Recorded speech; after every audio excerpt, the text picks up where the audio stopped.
should be a foul.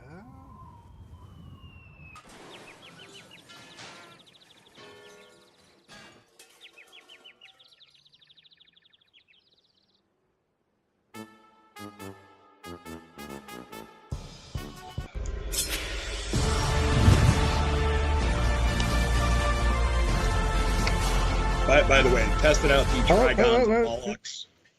Hello, everyone. Brian trying to jump the gun. I am Mr. Brad Chester. The points are underneath me. That's Brian Horton. That hand that's doing things over there is Mr. Brandon Valley. And we are going to complain. We are going to bitch. We're going to be semi-positive.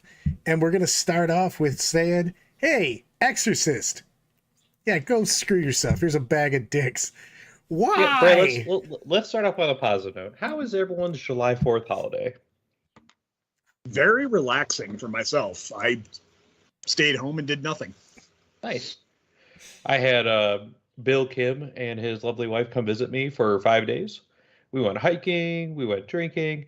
Turns out you could go to a whole lot of distilleries and wineries for free in the state of Tennessee, if you guys didn't know. I did not, and why have I not? Because you left so early on last time you were here. But we did play a couple games in the basement. Bill's trying to learn 10th edition, as am I and Eloise, and we had fun. Like, we didn't use any of the new towering stuff for indirect. This is straight on hand-to-hand combat. Should we immediately go to the changes? I mean, they're not that hard. And then I'm going to basically talk about the tournament format and how it's going to have problems. You know what? We're going to talk about points first. Okay, because the only things they did change were, with Eldar Strands of Fate, you can use one die per phase, which makes it so I can't just drop 1,000 mortals on you, which is a good trade, which is fine. That's very good. However, that's the only rules change they made. Absolutely nothing else. Because didn't you know that every other rule they made for their core rulebook and for every index was flawless? Yeah, again, tornado of dicks. So I guess my thing is, what's the point of having digital cards, digital indexes, and everything if they're not going to change them? Well, they can change them. Because last Saturday, people spent money and bought some cards, so they don't want to piss everybody off real fast. And compared to every codex release ever? Yeah. Like, I don't buy Games Workshop paper products because it's been a trap. It's always been a trap. It's a trap. I just don't understand why they just don't change it. I don't know. I don't get it. Again, everything's fine. Let's go over the point changes, because there was some significant point changes, and there was a lot of, well, insignificant changes in the end. So The Exorcist. Yeah, I know, sisters, you guys have been having a really hard time, and you've got like 3 data sheets you're really revolving around. Well, here's one of them. Fuck off.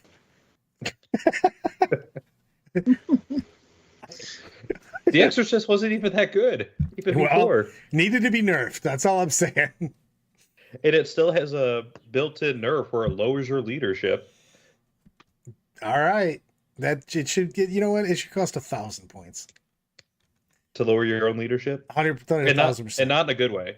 Like... Custodes literally completely avoided all nerfs. You know who also avoided all points changes? AdMac. You know why? Because they're wildly overcosted. So the only thing that you could do to make these guys more jacked points-wise is to set them on fire. So... You know, AdMac has a direct that wasn't touched. Yeah. Okay. Eldar had things that you know they were going to happen. Spinners went up. Batteries went up. The fire prisms went up. Fire prisms went up 25. Night spinners went up 30. Wraith Knights went up 100. And support weapons went up 10. I think it is 10 or 20. I can't remember. These were already going to come. You already knew that spinners and the fire prism was slightly undercosted. Is this appropriate? Maybe. I don't know. You know what I mean? Like, did the prisms go up too much? Prisms went up 25, which everybody yelled at me because I said that they weren't that undercosted. I think that these is all probably fair. It's not going to stop me from taking them, so that's fair. I won't take the indirect anymore because of the fact that you can't spam fate dice. You mean the support weapons, right? Support weapons, yes. Yeah. Yep. Because Night Spinners are still the most broken tank in the game. At 170 points, they're not broken. They're just really good. That is a So what you're saying is significant. they're still points efficient. Well, it's the -2 to move and no advance. That's what you're taking for. I never really took it for the damage, and I'm specifically not taking for damage now. So it's a big deal on that. I think that those points are fair. You know what I mean? With the changes made, Wraith Knight at 475. I don't like big models, so it's hard for me to really gauge because I don't like putting all my eggs in one basket. So, but probably fine. You know what I mean? The fact that it can't spike a billion mortals anymore.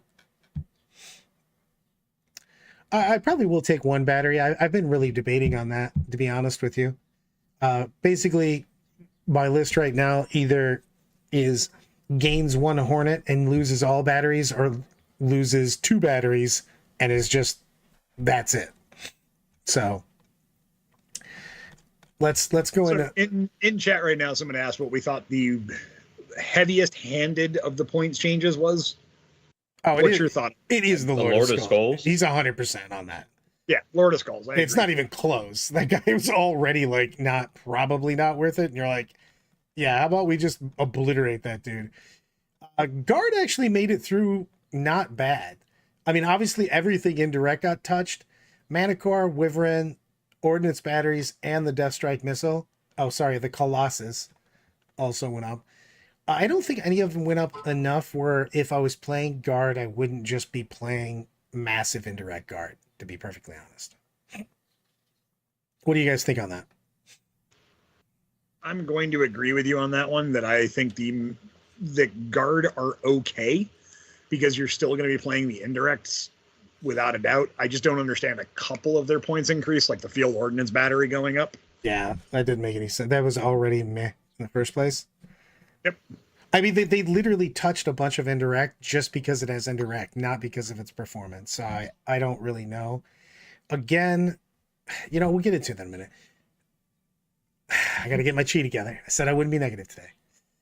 But, like, change the fucking mechanic, man. You know what I mean? Like, stop just pointing stuff.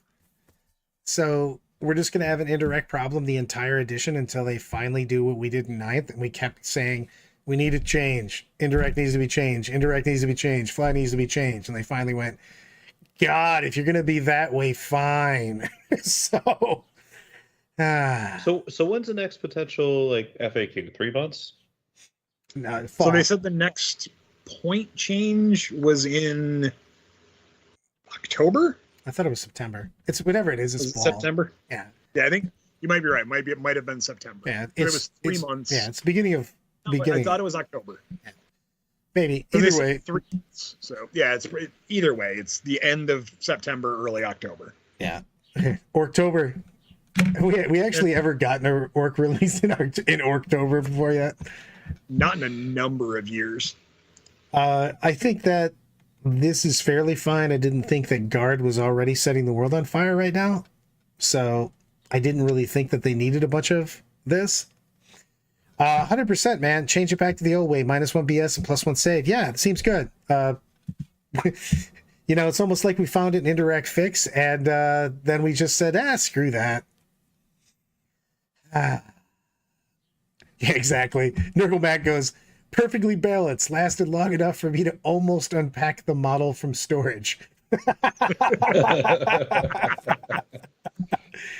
Oh, fuck, man. Oh, shit. The Earthshaker your carriage. Basically, anything indirect just went up. The Praetors now, 275. The Trooper Squirrel, $5 super chat. Hey, guys, just want y'all to know I enjoy the content. Keep it up. Thank you so much, brother. Thank you so much, man. The Black Templar is the one that got me. We'll screw Sword down Brethren. here. Yeah, let me screw down here. Why did the Sword Brethren get jacked? They went up in points because it was pointed for 11 and now it's 10. I don't think the points actually changed. They just dropped a model. Okay. Did it go up or did it go down? It went slightly up because it was for 11 models. Now it's 10 models. Why? Who thought that Sword Brethren were OP? It's because they wanted to change the point. Like the points didn't change. It's um, the addition of 11th guy, because you would need to buy 3 boxes in order to field that unit. So they made it so it's just the 1 box. So it's 15 points more for 5 models than it was before. Yeah. And it's down to 10 models for the same point cost. Right. Why did that go up for 5? Because it was Brandon's right on this one. It was the 330 points was for 11 models.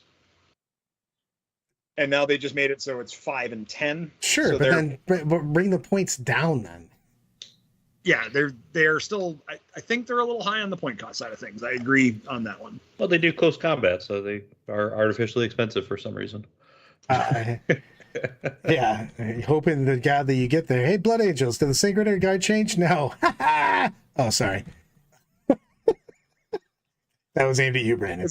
Is it bad that somewhere in the back of my head I'm happy about that? Yeah. That sanguinary guard are still Way too many dumpster times fire. to want to deal with them again. Let's talk about Knights. Chaos Knights and Imperial Knights. Okay. Both of them got pretty beat up. Exactly. Thanks, Lyle. Lyle gets $5. He goes, hey, guys, I just want you to know that I don't enjoy the content. Please stop. Well, you're going to have to give me more than $5. That's not even getting me into the movies. But also, I haven't seen a movie in a theater in forever. Let's not joke about that. Matt O coming in. I'll be all ready for some Paragon War suits this weekend. I'm bringing the Desperation in Bordeaux wide. You know Perfect. what? I love everything about that. Also, another unit that got horribly beat up on. Hey, do you have all the keywords you don't want? And you have your leader that can only attach to you? Enjoy. Also, we took 6 inches off the range of your gun. Screw yourselves. So Eloise was using him against demons this weekend, against Bill Kibb's demons, and they actually did really well. Hold on. Mike rounding us out with $4.99. Hey guys, just wanted you all to know I tolerate the content. Do as you please. Number one, Brad was going to do as he pleased to start with anyway, so that doesn't True matter. story. I'm going to wander around aimlessly.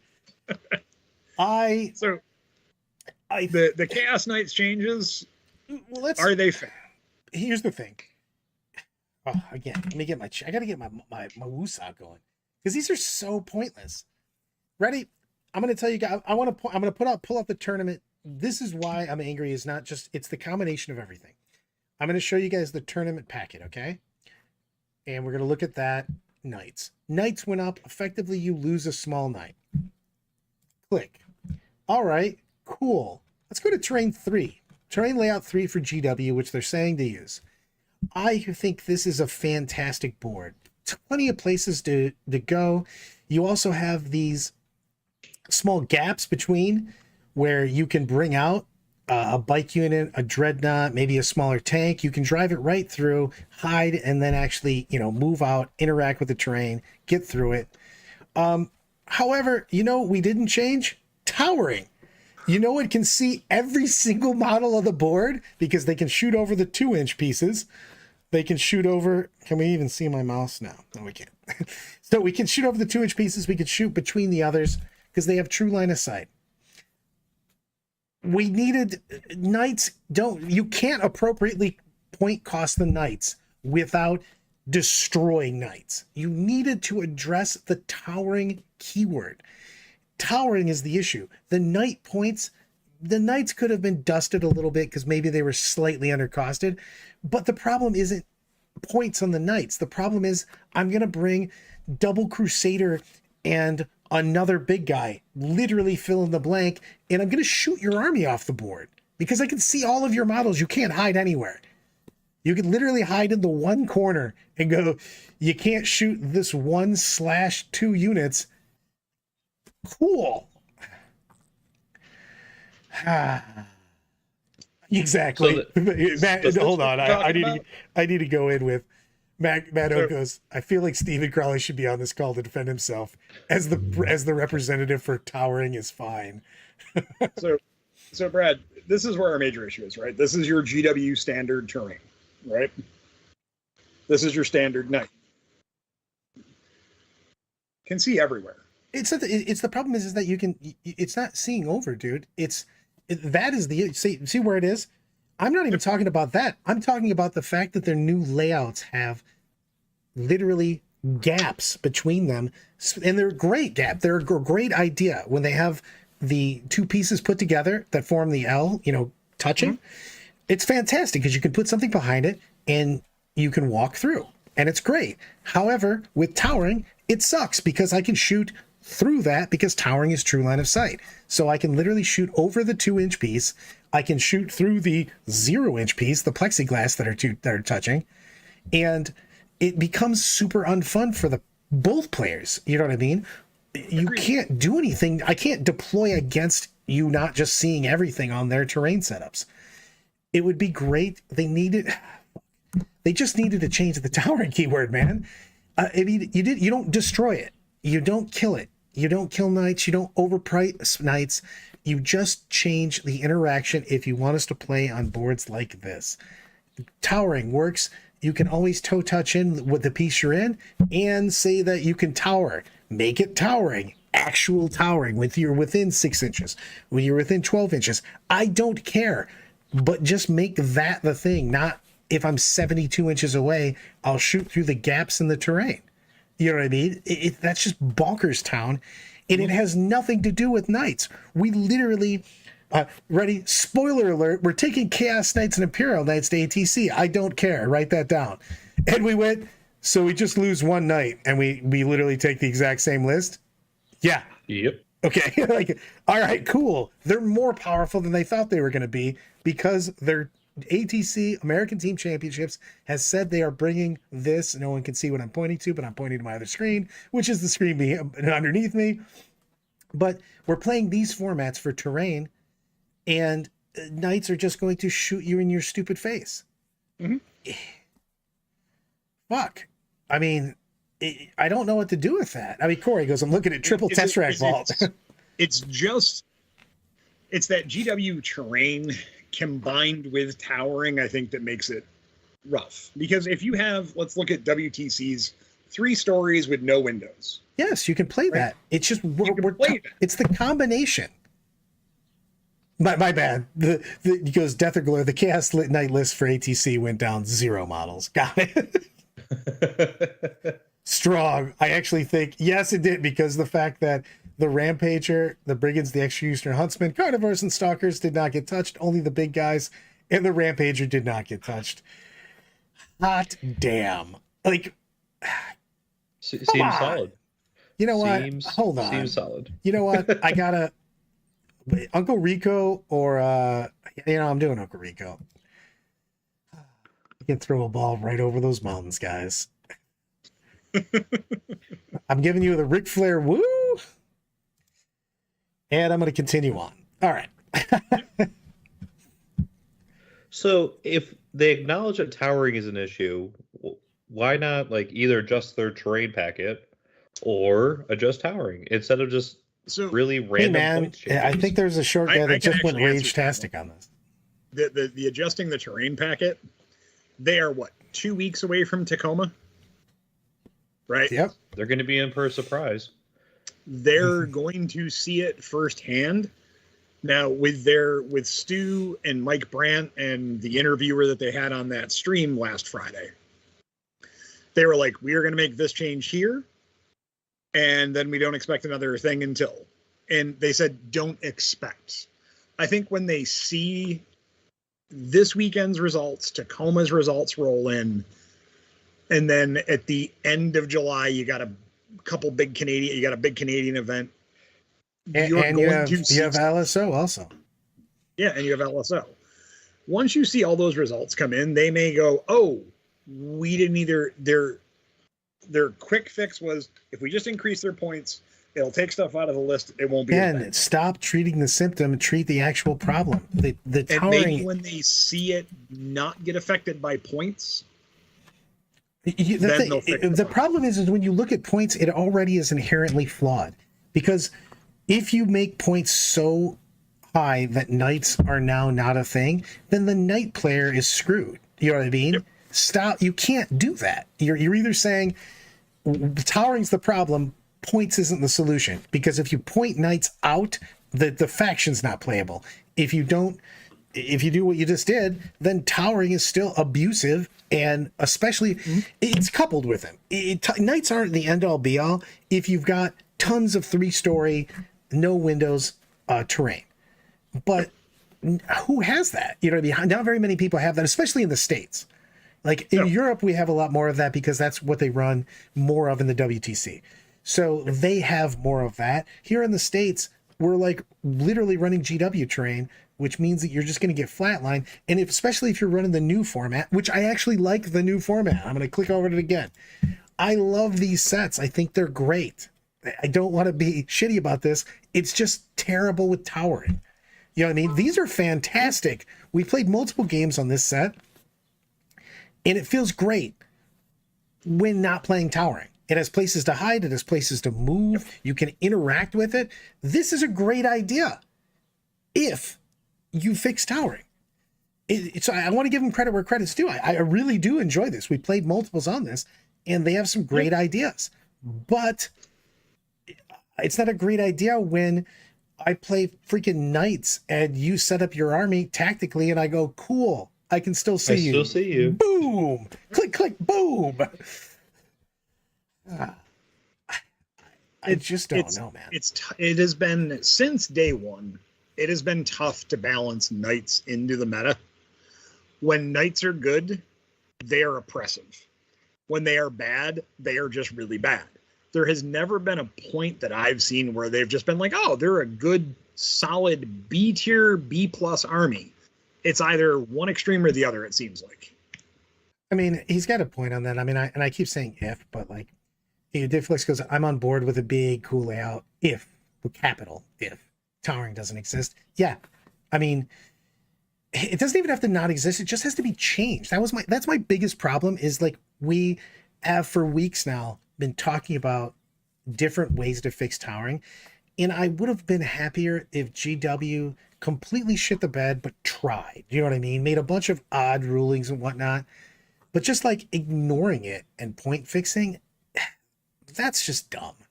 I'm sorry, but like it. I mean, GW, I mean, not to sound terrible, and this is going to sound really salty. A lot of GW's fixes has been, well, we wrote a bad rule. Let's just point the stuff that the bad rule's on to a point where they don't use them. Yeah, I know, but like fix the bad rule. But that's my thing is, if towering was such a problem, how do you fix it? What's the fix you do to towering? Of you have to be in the terrain, touching the terrain for towering to have for towering to kick in. Does that fix it? I tried it. I played it out. It didn't change much because there's a lot of terrain, especially on that GW board, that they can toe and touch into. Then they can see everything. Okay. So you can't shoot through 2 pieces of the terrain.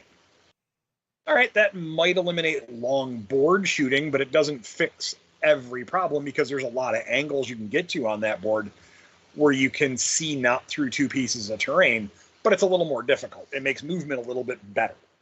There's not a solid fix with the way towering's written. There's just, I mean, you could make it within inches. I'm just saying they didn't even try. How about that? You know what I mean? Like 100%. I would have, if they would have said that towering only works, like my solution for it, and I like this, is either 6 or 12 inches off it, then you can see over because you are towering. And then if you toe touch, you don't have to be wholly in because you can't be, you know what I mean? So you can always toe touch in terrain and see through. Yeah, I mean, and then literally Laverius goes 3 inches of the terrain, you can shoot over it. I don't care what that distance is, 3, 6, whatever. Just not being able to stay literally 72 inches and just shoot through the gaps. Because I actually like these GW formats. I would love to run this, but like right now you're telling people, well, if I just run knights, I can just murder your army. Yeah, I'll just do that. You know what I mean? So I'm gonna put up behind me. I don't know how well it's coming on the picture, but like I've got the old GW style terrains, the 12x12 layouts, and I've cut those down to 8x10s on 2 of them because I was trying to make adjustments before this came out, and that was the fastest I could make and keep 40 very similar tables of terrain without any issues. So now as this new GW train comes out, and the Northeast, where I am, where I run events, really likes having the GW train layout because it's consistency. You have nice consistency. I have to modify 40 tables currently as it sits of my. It just, man, Yeah. Knights can just see. I mean, Yeah. The problem is that I meta jump like a madman, so I'm always playing something OP. But like, I can play around your OP. I don't have agency on the game if I can't do anything for you not to see me. That feels frustrating.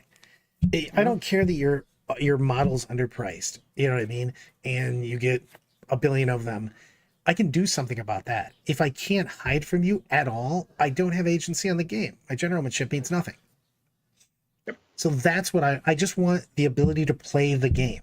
There's always going to be something OP. We have codex creep for a reason. They want to sell models. I'm fine with that. I've dealt with that. I've been playing for forever, 2.5 decades. Dinosaurs. Yes, well, I have been playing for a long time. But like, I've gone through what, 7? This is 8, not 7, 8 edition changes, and you always know that you're going to get some OP shit. I can deal with that, but I feel like I'm not into the game. Also, they didn't bother. They just pointed indirect, man. You found a really great. I think it was a great solution. I applaud you, GW, on the 9th edition solution, -1 ballistic skill, because it's easy to over +1s. -1 ballistic skill, +1 to your opponent's save. Great. You know what I mean?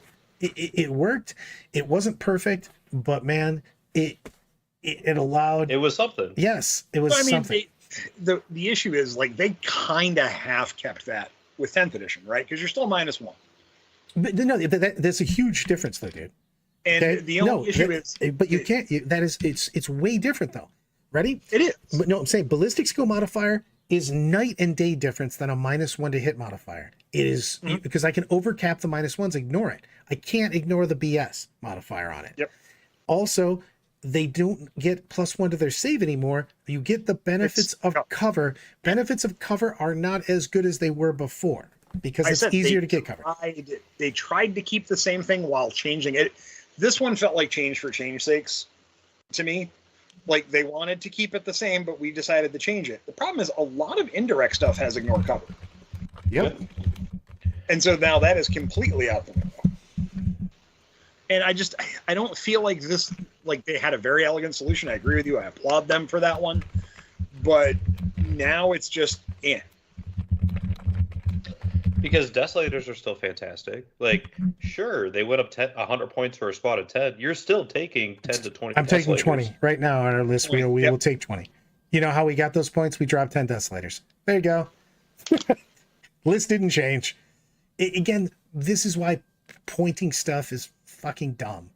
Change problem mechanics. So if they would have, so this was my question. If they left the points the same on Desolation Marines, hear me out for a second, but they said you had to pick a weapon profile, does that change them?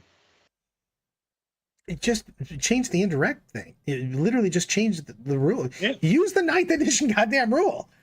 You know, the thing is, right now, we talked about this earlier, if we would have not even changed a 10th, we would have just changed missions at 9.5 in it. 9.5 it. I don't know. So if they would have given you, so this is a question I've asked a bunch of people. If they would have just given you all the indexes and said, hey, we're resetting the codexes. Here's all the indexes. Here's a new mission pack. Points are the same, all that stuff. Go. Would you have been happy? My dog went absolutely bonkers, so I'm pretty sure you said something. So I'm going to repeat that for Brad. So if they had just reset the codexes, kept the 9th edition core rulebook the way it was, reset, put out a new, errated book to have all the FAQ stuff in it and everything else, and all the balance data slates, and went, here's the index cards, here's the indexed attachments, you're going to be building armies with that variant now, and then handed you the mission cards, would you have been happy? Yeah. We already got so this is where, as a community, I get to go, then why don't we try that? just players, why don't we go? Let's try this once and see how we like it. it just the thing is I don't mind where we're going with 10th. They just have to change a couple core key rules. Again, I'm going to use the whole thing. 10th is like you're going out to a beautiful dinner at that beautiful restaurant that you had reservations for, and you're like, this is awesome, and the people next to you are literally fighting and throwing things at each other. It ruins everything. That's what's happening right now. You have Tower, Devastating Wounds, you know what I mean? Like, all of these are fairly, not even easy fixes, but they're at least easy, they're clear things that are issues. So with Devastating Wounds not getting any change, we'll talk about the minor elephant in the room. Do you think they just don't think it's a problem? I don't even understand how they don't. Did you watch anything over the weekend? We watched Joe with War Games Live. He didn't want to put the Eldar people on stream because the Wraith Knights just went 6 dead. So with taking that mechanic away from them, let's just use Warp Spiders as the example of someone who didn't use a lot of Fate dice. So Warp Spider rolls up, 10-man unit opens up on, we'll just say 10 Marines. They do 20 mortals on average, correct? No, they don't even have that many shots. No, not that much. Because they have D6 shots per guy, plus they have 11 D6 shots. So What's the average on that? 7. Is it 7? Yep. They do 7 mortals. So is Devastating Wounds the problem, or was the Fate dice the problem? It's a combination of both what you could put it on. You're also still going to feel annoyed if you took a Wraith Knight and he still just slams 2d6 mortals on you. That's the issue. I mean, I think that it's basically capped, but why not just not make them do that? Just, again, do the same thing we were talking. Natural 6s cause mortals. There you go. Goodbye. Yeah, I mean, I'm a big fan of the natural 6. Don't get me wrong. I'm a big fan. And would have removing Devastating Wounds from the Wraith Knight been fine, not talking about everything they did for points and everything. If you take Devastating Wounds off the D sides because of their range and everything else, would that have fixed it? But the thing is that it just fixes it, period, if you just say only naturals on that. You're going to have spikes here and there, but yes, you could have probably maybe taken it off certain weapons also. That could be problematic or have feels bad moments. But in the end, as long as I can't just guarantee that I'm going to put 40, 50 mortals on you, the game feels better. You know what I mean? Yeah. Again, I'm not a big fan of Mortal Wounds, and that's been evident by a lot of different things over the years. But it's a core rule functionality mechanic that we either have to adapt to or they need to fix. And I'm not sure where it's going to go, but I have a feeling it's just we're going to have to adapt to it. I am fine. So what armies are spamming mortals now? Still Eldar. A reliable amount of mortals. Eldar Marines can do a decent amount of mortals. It's anybody with full rerolls and shit like that. You know what I mean? So that's who you're looking at. The what doesn't feel good? That 480 point Lord of Skulls. Ugh. Star Wars Legion. That is a good game, by the way. Can we talk about the most important change in this little FAQ? Death Guard can take 7-man squads. That's right. Death Guard rocking 7-man squads. You don't have to leave 2 guys from that box at home. Back on the menu, baby. Necrons also can spam mortals. That is a true story.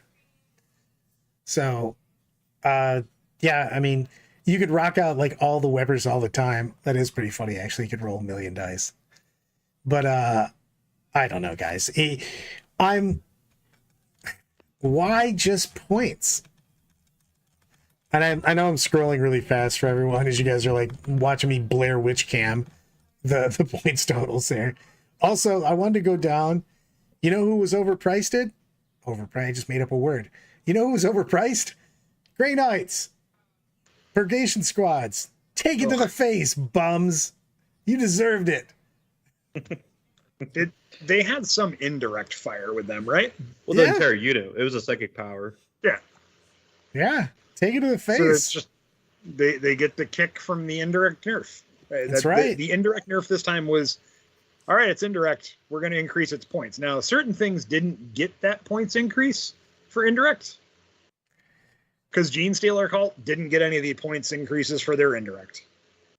Dude, I feel like they went, hey guys, name 3 units off the top of your head that have indirect. We're going to just put some point nerfs on those guys. And each person in the room got to name a couple. And they're like, all right, is there any more? Probably not. Let's just go with it. Because what is it called? The Ridge Runner didn't get a points increase. It has an indirect. And the Saboteur didn't get points increase, and it has indirect. Let's see. What's it called? Admech has some indirect that didn't get touched. Tau indirect didn't get touched, but it was already dead on arrival when that DOA, baby. Tau indirect has been dead on arrival. So did they just nerf the indirect stuff that felt like it could be oppressive? Or did they look at really early preliminary results and go, we need to fix that? Then why would we change the Exorcist? I don't know. That 30% win rate was a little rough. Look, man. Sisters OP. We already showed that. OP, unbeatable. Hey, look, I had a Sisters player message me earlier today going, are you changing your FAQ at all for Salt City? And I said, absolutely. And they were like, are you taking away the miracle dice count as modified dice? And I'm like, yep, sure am. And I just got a thank you. That was the only response I got, was just thank you. And I was like, See, all right. again, He was in the, I'm reaching out on the hopes. Fighting Dice goes, GSC have 1 vehicle and 1 character, Plague Burst Crawler untouched. It just, like, they literally randomly pointed indirect things. It was like they went, hey, do we have any way to search for what's got indirect? Probably not. Let's just do it from memory. Just fucking hate. On that note, we're going to have the WTC FAQ show up this week. The World Team Championships FAQ. So Brad, the Plague Burst Crawler did get hit. Oh, did get hit? I think so. I thought that was one of the things that got hit. Don't make me scroll back. I don't think it did. Did it not get hit? No, it's 175. Oh, it did not. It's still 175. I thought it did. Death Guard OP. There you go. So I was saying, and he goes, nah, BBC stayed appropriately overcosted. So, Brad, tell me why the World Team Championship FAQ coming out should matter. Because it matters to some people, but not a lot. No, I really, the thing is that they put together an FAQ that they have to basically hammer out between 40 other countries and get them all to agree. And a lot of times, because of language barriers and everything else, they have to make their FAQ, and I don't agree with everything of it, but one of the biggest things that I love about it is they clear up a lot of things, like very specific, like rules, interactions, and stuff like that. So I love everything about that. Whether you like it or love it, or like it or hate it, they at least clear those things up where you have a rule, because some things are ambiguously worded. So, and they also take care of a lot of problems in the editions right now. I'm for sure that they will have all of the things that we're basically arguing about, not just using points. They will at least address those in their FAQ. Or at least, I don't know for sure. However, historically, they always have.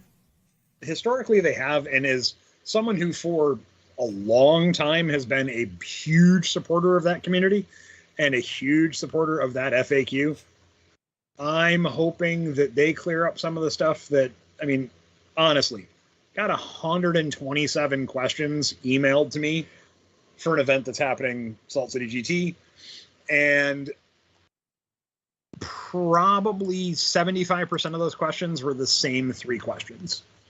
What are those 3 questions? So the question I've been getting a lot is, if I put an assault weapon in a unit, does it become eligible to shoot? Yes. Another one is, I put, can I just put a character in a Ghost Arc? Also, if one of those questions isn't, who is your daddy and what does he do? You really you miss so many opportunities. And then the other question I get was, can Spore Mines really do stuff in this game? Like, And those were the three main questions. There was a couple other minute outliners that were just someone didn't see a rule or something like that. Those are really easy. But like the assault weapon one, it feels bad as someone who goes, no, you shouldn't benefit from just throwing a flamer on a knight to be able to run forward and go, hey, guess what? I'm eligible to shoot now, so I can do this. It's a feels bad. Yeah, I know, but it's a feels bad. I don't like it. You know what feels That's bad? how it works. Having that towering model delete my army. My knight was a bad example. I put a flamer on this Chaos Space Marine, and therefore he can do stuff when he runs. Let that Chaos Space Marine do a damn action before he gets tabled already. I got cleanse for 5, and now I'm dead. Yeah. I mean, and the Necron thing was really weird because it's the Ghost Ark is written, the way it's worded in English is it can carry 10 Necron warriors and a character, Necron infantry character. It doesn't say and or. It doesn't say it can carry 10 warriors and a character. It doesn't say it can carry 11 Necron infantry models. It's worded really specifically where it's like, well, can 10 warriors just get in it? No, if you read it as it's written, it's like, no, they couldn't get in because you have to have a character because it has to have everything. So it says and. That is silly. So it's one of those things of you either have to say it can carry 10 warriors and a character, or just a character. And it's just worded poorly. The first person that Snigs was the first one that brought this to my attention of, how are you rolling this? And I went, oh, that's worded terribly. Yeah. You know, it's one of those things of, yep, there's poor English. Well, even just that aside, there's lots of inconsistency. There's inconsistency with firing ports on rhinos. Why do some rhinos have firing ports and others don't? It makes no sense. That's an easy fix. The amount of spiky bits on them, I have no idea. Because it's chaos rhinos that are the majority of the problem, right? And Sisters of Silence rhinos, which have 0 spiky bits. They're just really shiny, and the sisters inside can't see them. Corey says that the rulebook clarifies that if you advanced, you can't do a mission secondary. Reading is fundamental. Unless he's lying to us. Are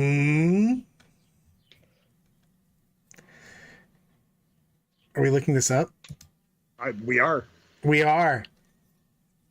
I think pistol in combat action is funny. That is true. I love that because you just put the pistol in the guy's head and go, look, man, I got shit I got to do here. Let go. Let me be for a minute. We're working on this. I'm putting in the password. I need to make sure I do this. I will shoot you in the face if you do not leave me be.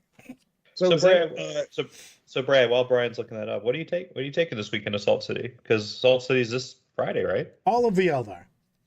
No Wraith Knights. Basically, I took 3 of everything that's good. I went, yes. I literally said, if Manny Chima was here, what would he do? And I said, I maxed out every good unit. I don't like big shit, though. And I knew that we weren't going to use Fate Dice for devastating wounds. And I think the Wraith Knight is meh if you're not doing that. I don't think he has the volume to deal with stuff. And I also think that Knights... I'm not seeing that anywhere, Corey, but if you can screenshot that and Facebook message it over to me, I would appreciate it. Because I don't want that to be the case. Personally, I don't want you to have, because you carried a flamer, you get to do something extra. Oh, I want to. You know what I get to do? I know you do, Brad. This is my action flamer. This is Ted the action flamer. Ted the action flamer says that I can do things and stuff. And that's important. I mean, it was pretty funny when I was charging rhinos into combat with characters who were holding objectives, and then like, oh, well, I'm going to cleanse. I'm eligible to shoot. Yeah, exactly, Hunter. Glad to see GW has balanced the game. 50% wins across the board now. So do we have any early predictions of what's going to be good, what's going to be bad? What are the top 3 armies? Well, did that change at all? No. Well, yes and no. The thing is that it depends on what you're playing on, what format you're playing on, the terrain you're playing on. And obviously it's going to depend on weekends. The WTC fact might change a ton of stuff. On GW terrain, I can't see a world where knights are not king. They can see everything. They can shoot up the board. So I think that they are going to be a very big dominant force. Eldar with the changes just means that you can't front load a billion mortals, but I think the army's still fantastic. You know what I mean? It has a ton of damage. It has a ton of speed. With no changes really to indirect, just point changes. They're really, really good. Marines took a dip because I feel that the most powerful of the Marine builds were really relying on Desolation Marines. So it did lose some power there. And I think that if you don't see as much Desolation, things like GSC are going to be scarier. I think that Necrons are already terrifying. Yep. Those guys just don't die. So I gotta say that I think GSC Necrons Knights are gonna become kind of I think Necrons and GSC are gonna become the two predominant things that you see start coming up the tables a lot faster. I mean, they were already going undefeated this past weekend.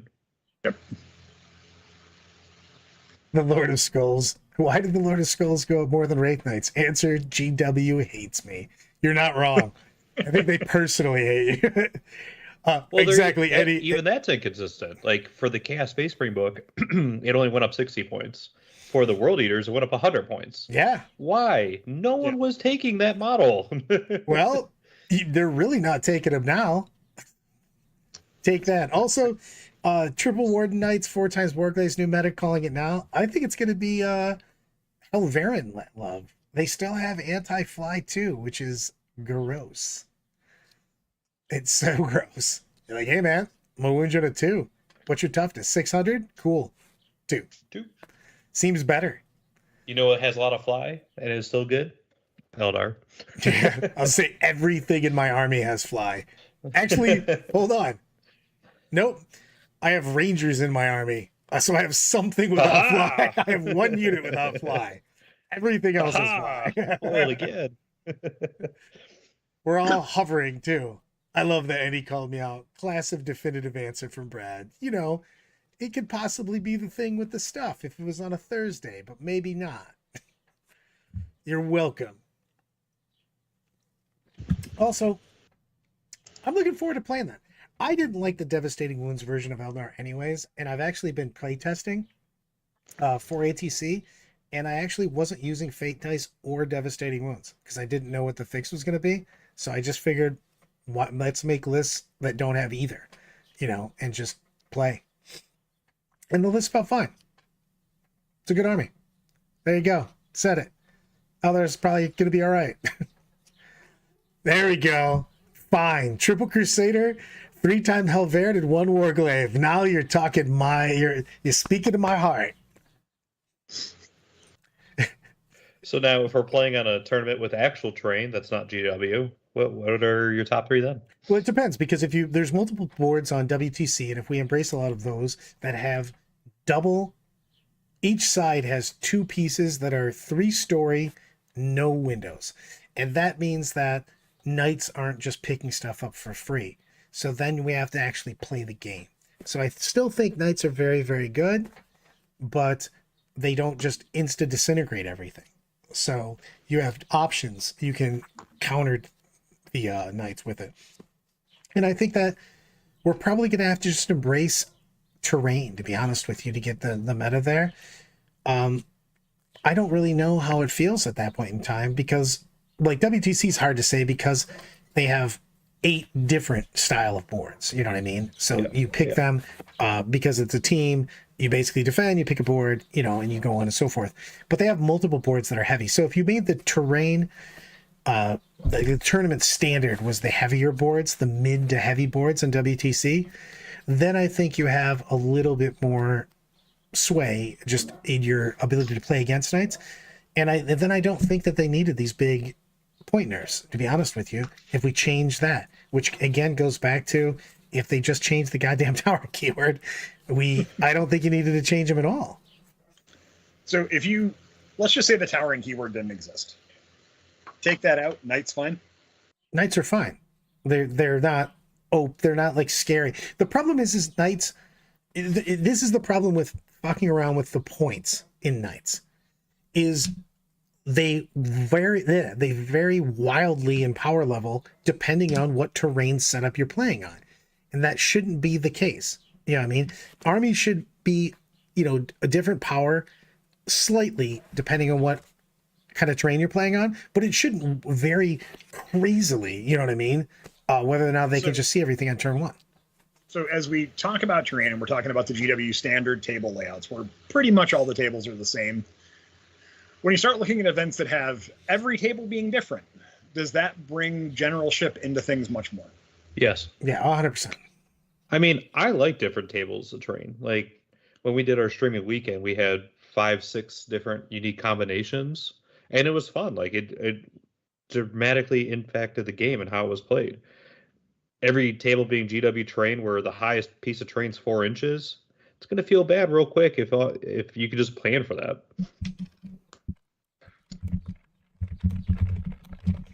It is. Towering should be changed to Knights count as being wholly within building if they're partially within. That's what I was saying earlier. Meaning if they toe into building, they can see through, but otherwise can't. I mean, they should get that, and then towering if they get close enough to something. 100% is what I think. Horowitz, I agree with that one completely. I mean, that's pretty reasonable. I mean, the toe touching 100%, and then if you get close enough, and again 369, I don't care what the distance is. When you get close enough to something, then it's true line of sight. And in this one's 6 inches with the board size would make a sense. So I know you were talking about capping devastating wounds. Is that needed? I mean, I wouldn't be mad still. I mean, for all of 8th and 9th, we've ended up having a six mortal cap on, I think, pretty much everything. I think there's a couple outliers. But, like, do we need it? Maybe. I mean, it's going to feel weird still when you get those giant knight shots. And you get things like Wraith Knights and stuff like that. I mean, we can just do those spiky. As long as you can't substitute dice, you'll have ups and downs. So, do we need it? Maybe not. Would it be good? Probably. Indy's got a great question on this. How do you feel about the Golden Boys in this new Eldar Knights GSC meta? If they have some place to hide, I feel like they're fantastic. Also, most of the Knight weapons bounce off Golden Boys in cover because they have their 2-up save, their T7, so most of their shit's wounding them still in 3s or more. And I think that the Golden Bananas actually feel pretty goddamn good into a lot of things right now. I don't think they're the end-all be-all, but I think that they have play into the meta for sure. Are they going to be super excited if they're playing on the GW layout? They can always be seen. Eventually, you just fail saves. I mean, and you could put 1,000 points off reserve. You could basically double rapid ingress 2 big units and just come in and say, deal with it. So I think they're going to be, I think they're legit. I really do think they're legit. So, Paint Celestine, how dead are my sisters? You were already really looking to tanks and small units of Death Code Assassins and Crusaders to not steal objective, but do tons of secondary actions. I don't really think that the Exorcist needed to get hit with points. My God. That just felt very unnecessary. Matt goes, I feel like their Deathwing are getting slept on with Resing Terminators, Armor Contempt, and half damage. Semi. The problem is that they still have the problem with just being super slow, and you have to do more things right now than you're used to. Like, if you're looking at the mission pack, when I tell people all the time, and I do this myself, especially because I think the tournament format will probably be tactical. It might be fixed and tactical, but I've been practicing for tactical in the fact that I just draw sets of 2 cards all the time, and you'll notice that you have to do shit if you're doing tactical. You have to be more places on the board. So I don't know if I'm just slamming like a Deathwing. I have enough models and speed to get places. Yeah, they don't have the mobility, and I see a lot of the Deathwing lists are like, "Oh, we're taking the lion," and I'm like, "Cool." Like, I don't see why that's a good thing. He's slow.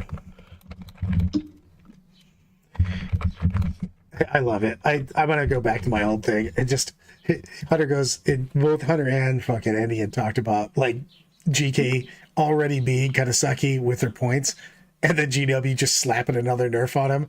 Purgation squads were just sitting at home watching TV. GW kicked in the door and punched him right in the face. You know why? You know why? No, I do not know why.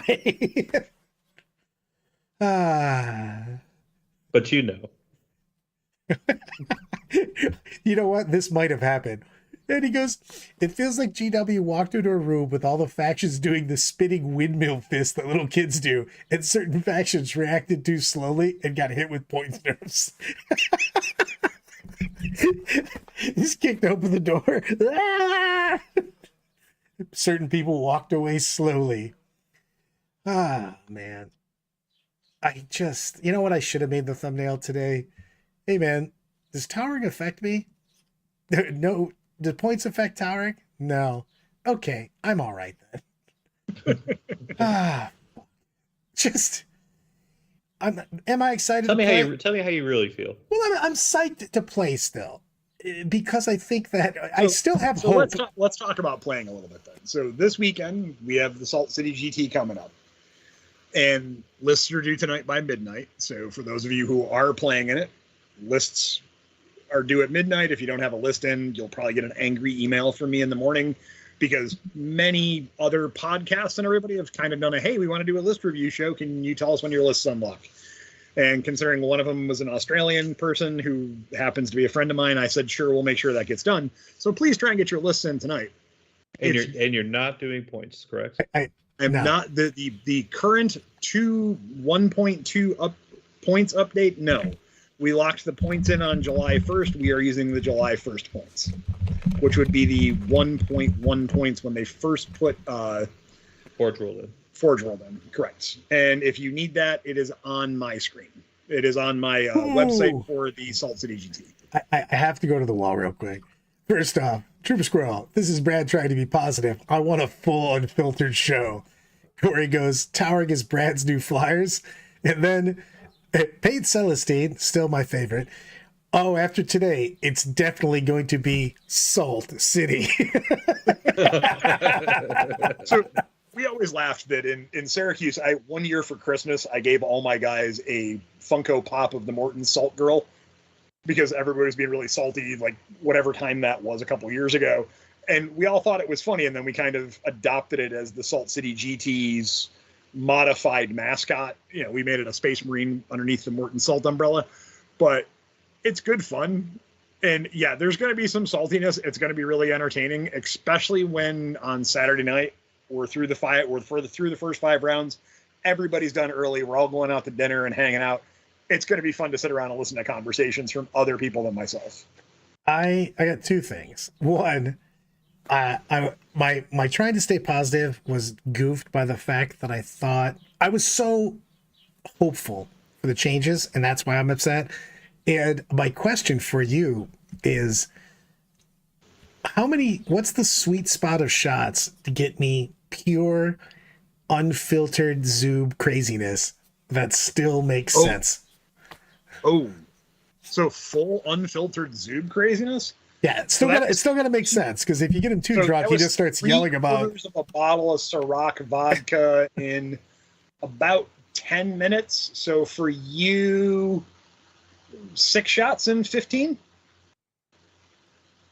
Is this pre-medicine or post-medicine? Oh, it's definitely got to be him not taking any medication. So I'm not sure. I want to get a nice rant percent. But speaking of the positive, though, I'm super pumped up to play the missions and stuff, which is why I brought a super crazy fast army, because I want to be able to perform all of the actions, be out all of the places.